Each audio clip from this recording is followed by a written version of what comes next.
محترم بھائیوں اور دوستوں، دن کے وقت ہو، ہم محنت کر رہے ہوں، مزدوری کر رہے ہوں، فرض نماز کا وقت آ جائے ہم چھوڑ دیں، اور یہ ہمارے لیے بڑی کمزوری کی بات ہے۔ نبی علیہ الصلوۃ والسلام ایک مرتبہ میدان جنگ کے اندر تھے، راستے میں سفر پر تھے، رات کا وقت ہوا، نبی علیہ الصلوۃ والسلام نے دو صحابہ کرام کو مقرر کیا کہ فلاں گلی میں بیٹھ جاؤ گھاٹی میں، کہ یہاں سے کافر آنے کا خطرہ ہے، کافر یہاں سے آ جائیں گے۔ دو صحابہ کرام وہاں گئے، کچھ دیر گزاری، صحابہ نے مشورہ کیا کہ چلو اس طرح کرتے ہیں، ایک سو جاتے ہیں، دوسرا کھڑا ہوگا، پھر وہ اٹھ جائے گا، دوسرا سو جائے گا۔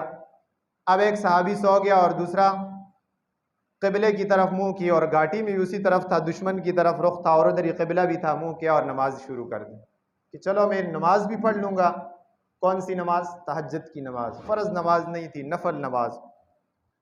یہ بات ذہن میں رکھیں، نفل نماز تھی، پڑھتا تو ثواب تھا، نہ پڑھتا تو اس کو گناہ نہیں تھا، کیونکہ لغدوۃ فی سبیل اللہ او روحۃ خیر من الدنیا، جس مقام پر وہ کھڑا تھا وہ دنیا وما فیہا سے بہتر مقام تھا، کیونکہ میدان جہاد میں کھڑا تھا، اللہ کے نبی کی حفاظت کے لیے کھڑا تھا، اللہ کے نبی صلی اللہ علیہ وسلم سو رہے تھے، اس نبی کی حفاظت کے لیے کھڑا تھا، اور نبی نے اپنی زبان مبارک سے اس کو بھیج کے وہاں پر کھڑا کیا تھا۔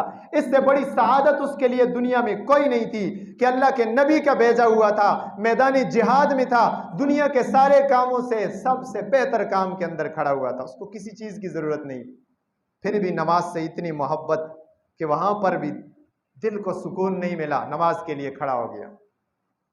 ویسے رات نہیں گزرتی، نماز کے بغیر رات ہی نہیں گزرتی، جیسے آج کل ہماری موبائل کے بغیر وقت ہی ہمارا نہیں گزرتا۔ 5 منٹ ملتے ہیں تو بجائے اللہ کا نام لینے کے موبائل نکالتے ہیں، 5 منٹ ملتے ہیں تو بجائے کسی رشتہ دار سے حال احوال پوچھنے کے موبائل نکالتے ہیں، کبھی فیس بک، کبھی کیا کبھی کیا کبھی کیا۔ اب ان چیزوں سے زیادہ صحابہ اکرام کو جو محبت تھی وہ اللہ کی نماز سے محبت تھی۔ کبھی کہتے تھے آؤ نماز میں مقابلہ کریں، ایک دوسرے کے ساتھ نماز میں مقابلہ ہوتا تھا۔ اب وہاں صحابی نماز میں کھڑے ہیں، کافر آئے تو دیکھا اندھیرا ہے، کچھ تھوڑی سی سایہ سا لگ رہا ہے، انہوں نے کہا پتہ کرتے ہیں آدمی ہے یا کیا، تیر مارا، صحابی کے پیٹ کے اندر تیر لگا، خون جاری ہو گیا، اس نے جلدی سے تیر نکالا اور اپنی نماز جاری رکھی، دوسرا تیر، تیسرا تیر، سوئے ہوئے صحابی جاگ گئے اور انہوں نے کافروں سے آگے سے مقابلہ کیا، اس صحابی نے اپنی نماز پوری کی۔ تو سونے والے صحابی نے کہا یہ کیا آپ نماز توڑ کے آپ تیروں کافروں کا مقابلہ نہیں کر سکتے تھے؟ اس نے کہا میں نے نماز شروع کی تھی، میرا دل نہیں چاہ رہا تھا کہ میں نماز کو توڑ دوں، میرا دل نہیں چاہ رہا تھا کہ میں اس نماز کو توڑ دوں۔ صحابہ کی نفل نماز سے یہ محبت، آج ہم فرض نماز سے کتنے غافل ہو رہے ہیں، اور پھر کہتے ہیں اللہ کے نبی ہماری مغفرت کر دیں گے، کوئی مسئلہ نہیں ہے۔ اس صحابی کی مغفرت اللہ کے نبی نہیں کر سکتے تھے جس نے خود اللہ کے نبی نے کھڑا کیا تھا، جو اللہ کے نبی کی پہرے داری کر رہے تھے، اس اللہ کے نبی کی پہرے داری کے باوجود بھی نماز سے کتنی محبت کر رہا ہے۔ آج ہم صرف نام لے کر جو ہے نا اللہ کے نبی صلی اللہ علیہ وسلم کا، پھر نہ اللہ کے نبی کی نماز کی فکر، نوافل تو یہ چیزیں تو دور کی بات ہے۔ میرے محترم بھائیوں اور دوستو، یہ نماز کی محبت ہے۔ یہ موقع میں نے شروع میں عرض کیا کہ دنیا کے چند دن ہیں ہمارے پاس، یہ نماز کی لذت جو اللہ تبارک و تعالیٰ نے نعمت ہمیں دی ہے، ہم اس کو ادا کر سکتے ہیں، روح نکل جائے گی پھر ہمارے پاس موقع نہیں ہوگا، پھر نماز کا موقع نہیں ہوگا۔ قبر میں بھی نماز کی توفیق ملے گی، لیکن اس نماز کا اجر نہیں ہوگا، وہ ان لوگوں کو توفیق ملے گی جنہیں دنیا میں نماز سے محبت ہو۔ ایک بزرگ نے جنت کی نعمتیں کا تذکرہ ہوا بزرگ کے سامنے تو وہ رونے لگ گئے، پوچھا کسی نے یہ کیا ماجرا ہے؟ کہا یہ کیا ہے، جنت میں نماز نہیں ہوگی؟ تو آگے سے دوسرے نے کہا کہ نماز تو اس لیے ہوتی ہے کہ اللہ کی رضا کے لیے، جب اللہ کی رضا مل گئی، جنت مل گئی، اب نماز کی کیا ضرورت ہے؟ اس نے کہا کہ نماز اللہ کی رضا کے لیے ہوتی ہے، جنت میری رضا کے لیے ہے، میں یہ چاہتا ہوں کہ ہمیشہ رب کی رضا کرتا رہوں، اپنی رضا کو چھوڑ دوں، جنت میں بھی میں رب کی رضا کرتا رہوں، وہاں بھی نماز پڑھتا رہوں۔ بہت سارے لوگوں کی چاہت ہوتی ہے، وہ اتنی اس کے ساتھ محبت ہو جاتی ہے، ایک آدمی کی قرآن سے محبت ہو گئی، بات ختم کرتا ہوں، اتنی محبت ہوئی، اللہ سے دعا کی یا اللہ مجھے قبر میں بھی قرآن کی تلاوت نصیب فرما۔ اللہ نے اس کی سن لی۔ قبر میں کیوں کہ حضرت نبی علیہ السلام جا رہے تھے، دیکھا حضرت موسیٰ علیہ السلام قبر میں نماز پڑھ رہے ہیں۔ جس عبادت کا شوق ہوگا اللہ تبارک و تعالیٰ وہ عبادت قبر میں نصیب فرما دے۔ ہمیں کسی عبادت کا شوق ہو نا، ہر آدمی اپنی دماغ میں ذہن میں سوچے کون سی ایسی عبادت ہے، اللہ کا کون سا حکم ہے جس کا ہمیں شوق ہے، جو ہم دل سے کرتے ہیں، جو ہم کسی مجبوری سے نہیں کرتے۔ ہمارے اوپر پیسے کی قلت آتی ہے، نماز کی طرف دوڑتے ہیں، مجبوری آتی ہے، نماز کی طرف دوڑتے ہیں، حادثہ آتا ہے، نماز کی طرف دوڑتے ہیں۔ دوڑنا چاہیے، اچھا ہے، لیکن دلی محبت وہ ہے کہ سب کچھ پورا ہے، اللہ کا شکر ہے، خزانے بھرے ہوئے ہیں، پھر بھی نماز کی طرف دوڑ رہے ہو، پھر بھی نماز کی طرف دوڑ رہے ہو، مزہ اس وقت آتا ہے۔ اس آدمی نے قرآن کی تلاوت کے اللہ سے دعا کی، اللہ قبر میں بھی نصیب فرما۔ قبر میں اس کو اللہ نے تلاوت کی توفیق دے دی، تلاوت کرتے ہیں قبر میں۔ ایک دن اس کے کسی شاگرد کو خواب میں آئے کہ فلاں اللہ نے میری دعا سن لی اور میں قبر میں قرآن کی تلاوت کر۔ اس نے کہا آپ نے تو بہت قرآن کی تلاوت کی۔ اس نے کہا نہ کھانا ہے، نہ پینا ہے، نہ وضو کرنا ہے، کچھ بھی نہیں، صرف تلاوت ہے۔ اربوں خربوں دفعہ میں قرآن جو ہے نا پڑھ چکا ہوں۔ اس نے کہا کتنے خوش نصیب ہے، کتنے قرآن آپ نے پڑھے ہیں قبر کے اندر۔ قبر والے نے ایک بات کہی، توجہ کی ضرورت ہے۔ اس نے کہا میں عرض یہ کرتا ہوں آپ اس طرح کریں، یہ قبر کے جتنے بھی قرآن میں نے پڑھا ہے یہ سب تو لے لے، اور دنیا میں زندگی کے اندر جو تو ایک مرتبہ سبحان اللہ کہتا ہے اس کا ثواب مجھے دے۔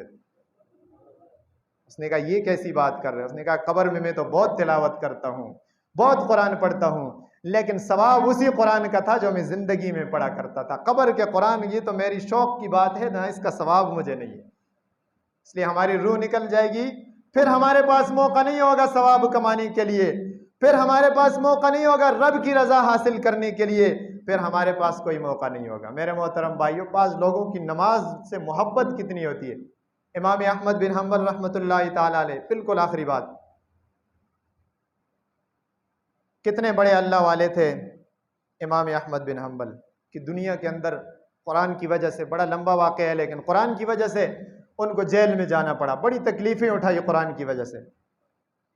ایک دن ان کے شاگرد ہیں یحییٰ، ان کو خواب میں آیا امام احمد بن حنبل کے ساتھ، اللہ نے تیرے ساتھ کیا معاملہ کیا؟ امام احمد نے کہا اللہ نے میرے ساتھ یہ معاملہ کیا، جب میں دنیا سے رخصت ہوا اللہ نے کہا امام احمد تو نے میرے قرآن کی وجہ سے جھگڑا کیا، میرے قرآن کی وجہ سے تو جیل کے اندر چلا گیا، آج تجھے میں ایسی نعمت عطا کرتا ہوں جو دنیا میں نے نبیوں کے علاوہ وہ نعمت کسی کو نہیں عطا کی۔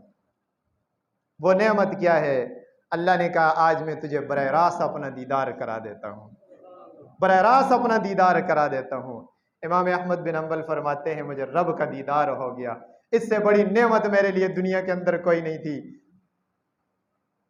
امام احمد بن حنبل کے ایک شاگرد نے خواب میں دیکھا کہ ان کے پڑوس میں ایک لوہار تھے، دیکھا کہ لوہار جنت میں امام احمد بن حنبل کے ساتھ ہے، پڑوس میں بھی، اور جنت میں امام احمد بن حنبل کا پڑوسی ہے۔